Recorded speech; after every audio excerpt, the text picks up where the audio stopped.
Hear again these words from the Gospel of John, verses 15, 16, and 17 of this 21st chapter of John's Gospel. Jesus said to Simon Peter, "Simon, son of Jonah, do you love me more than these?" He said to him, "Yes, Lord, you know that I love you." He said to him, "Feed my lambs." He said to him again a second time, "Simon, son of Jonah, do you love me?" He said to him, "Yes, Lord, you know that I love you." He said to him, "Tend my sheep." He said to him the third time, "Simon, son of Jonah, do you love me?" Peter was grieved because he said to him the third time, "Do you love me?" And he said to him, "Lord, you know all things. You know that I love you." Jesus said to him, "Feed my sheep." This past weekend, Tina and I were in Memphis for the installation services of a young woman who refers to us as her grandparents in the ministry. Can you imagine that? We can hardly imagine it. We're old, but we really don't feel that old. We've known Verzola Law since she was a precocious 14-year-old in the Christian Youth Fellowship, and now a well-prepared 40-something-year-old, sun-kissed, single mother with beautiful African braids. And there we were standing with her this past Sunday and hundreds of others as she was installed as senior pastor of a large, predominantly white congregation in Memphis, Tennessee.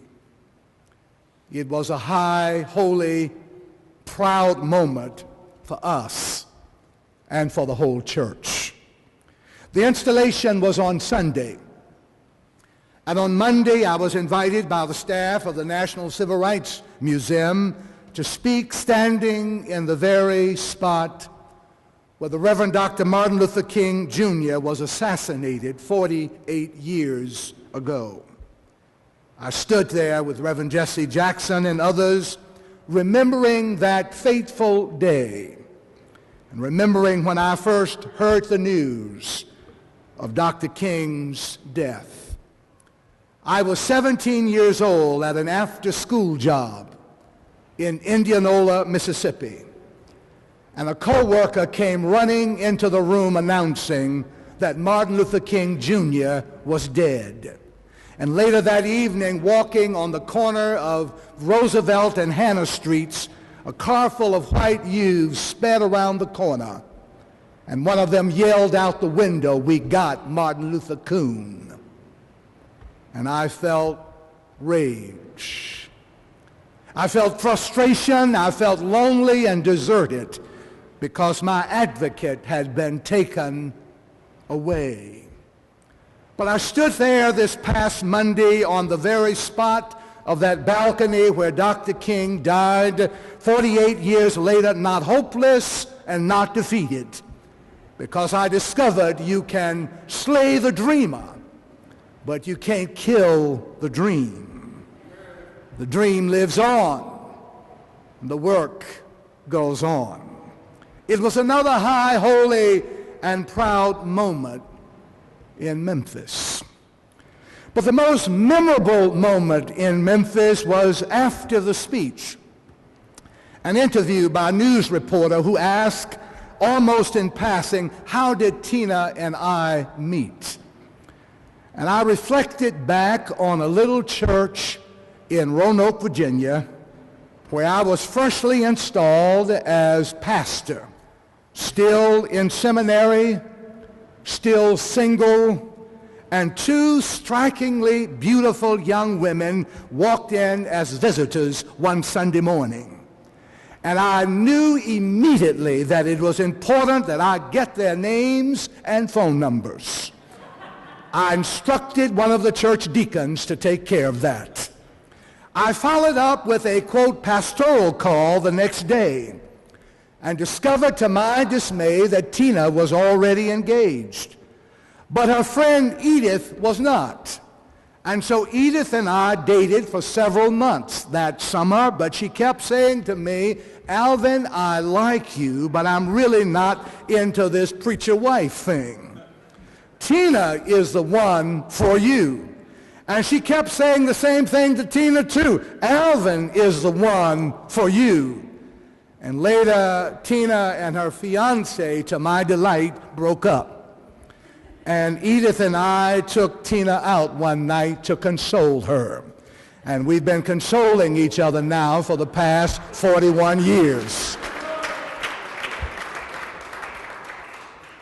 And over the years, a question I hear from Tina, not often, but from time to time, every now and then she looks at me with those big, bright, searching eyes and inquires, Alvin, do you love me?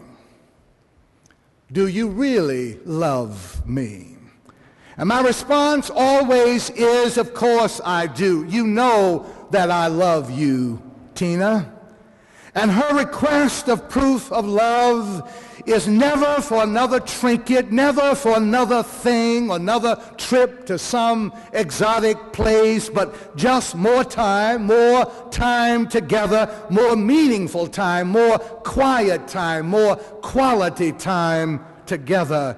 I'm haunted by Tina's question of love. Of course, I love you, Tina. After all of these years and after all we've been through together, you know that I love you. Why would you even ask me that question? I'm haunted by it. And if I'm being honest, I'm even hurt by it. But I'm also discovering that there is help and hope and healing in this question. It's the question Jesus asked Peter after Easter, do you love me? And Jesus is not looking for lip service love.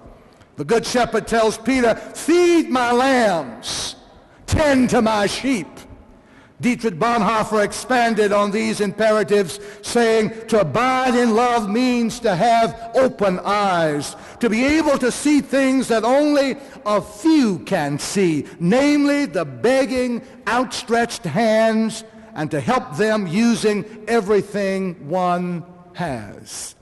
This Easter time, Jesus asks us again, do you love me? It's really the question of Easter.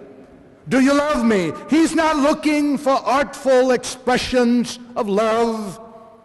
He wants our love to answer him, not our words, in kindness, in caring, in generosity, in service, in patience, in forgiveness. Let's feed his lambs, tend his sheep, rejoice in the love of the risen Christ.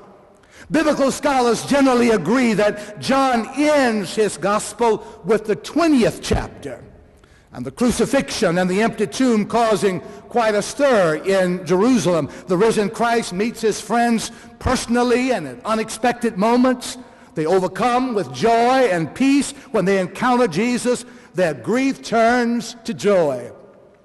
As Jimmy Moeller reminded us, all of those resurrection appearances, Jesus wasn't looking back. There were always words of love and acceptance and affirmation.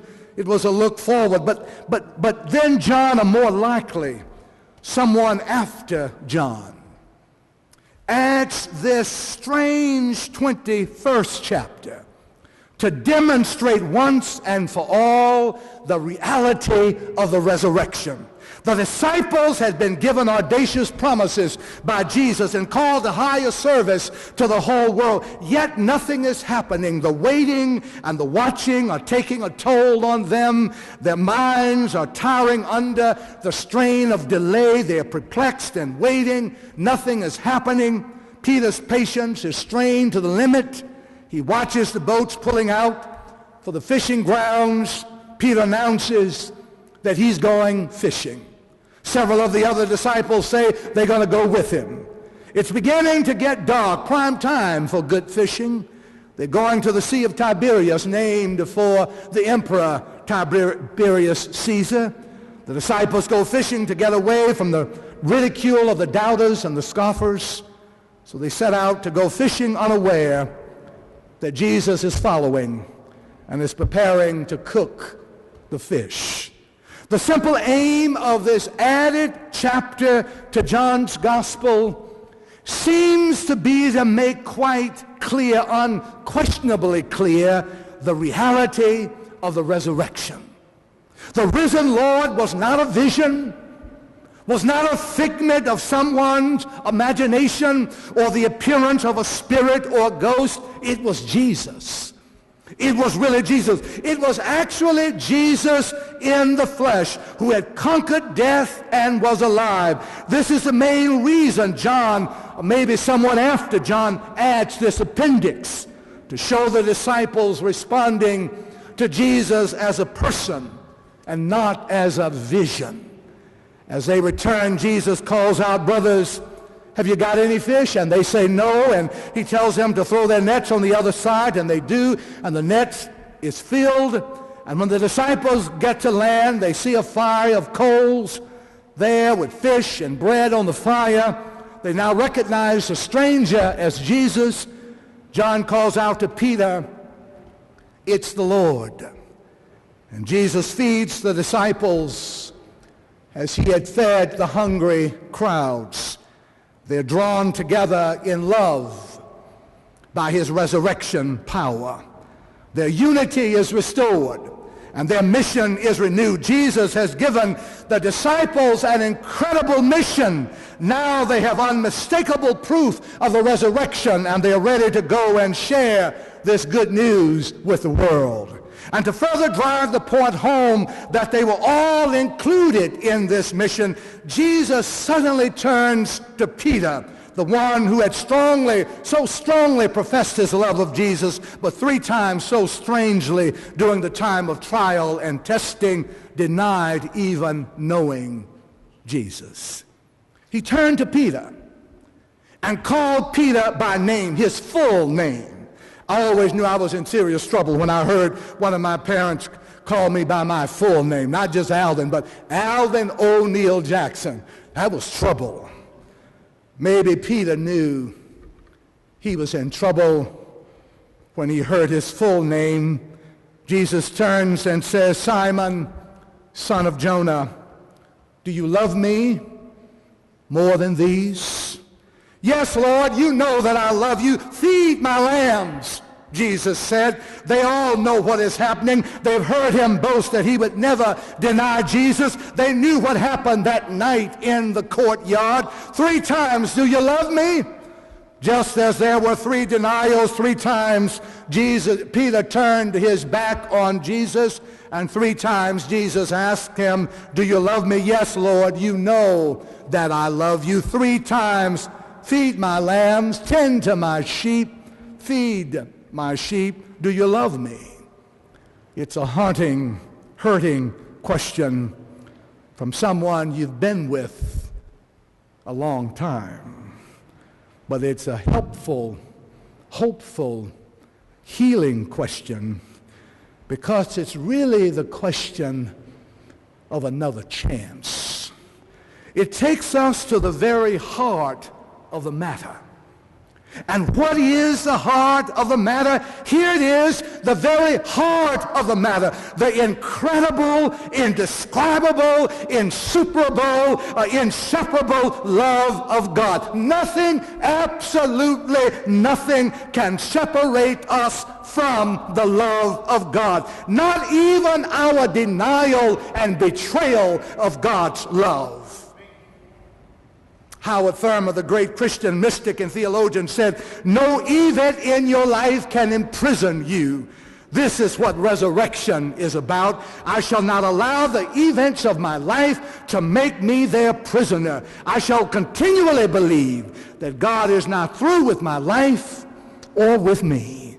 Not even our denial and betrayal of God's love can keep us from God's love." Ain't that good news? And what does God want from us? Here it is, that we would love God with all of our heart, our soul, our mind, and strength, and our neighbor as ourselves.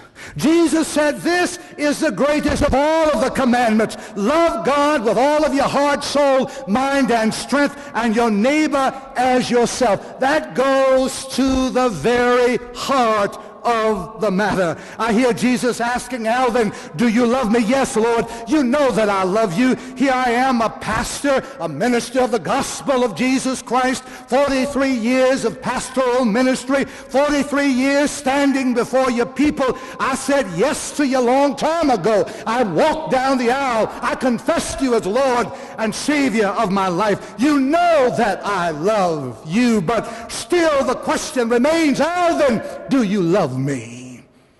And rather than being haunted and hurt by the question, I'm learning to find help, hope, and healing in the question.